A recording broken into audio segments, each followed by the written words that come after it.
Hello, welcome to my workshop. Today I have a challenge for each and every one of us, especially those of us that call ourselves Christians and are employed.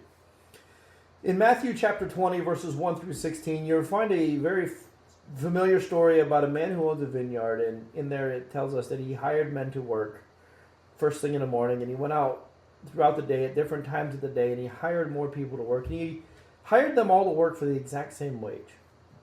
At the end of the day, when he paid them, those that had worked all day, they grumbled and they complained, "Did we not work harder? Did we not work more hours? We strave through the heat of the day. Should we not get more?" And he reminded each and every one of them that no, you agreed to work for a denarius, for the amount of money. And as I was at one point, I was a very negative employee. And so I want to challenge each one of us as we consider our job, if we find ourselves grumbling and complaining when the boss asks us to do something. I want to remind you that you agreed to work for him for a certain amount of money. If you find yourself disgruntled with your wage, are you or are you not making what you agreed to make when you were hired? Are you doing what you are asked to do?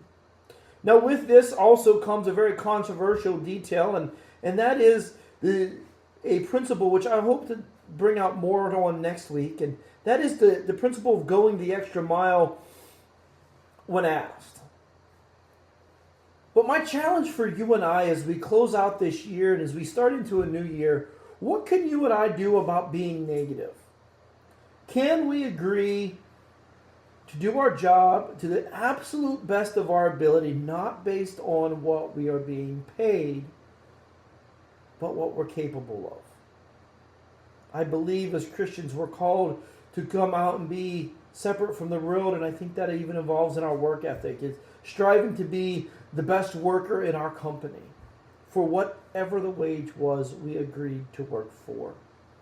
Again, I want to say thank you for joining me. If you've liked this verse, this content, please like, subscribe. If you have something you would like me to touch on, please leave it in the comments below.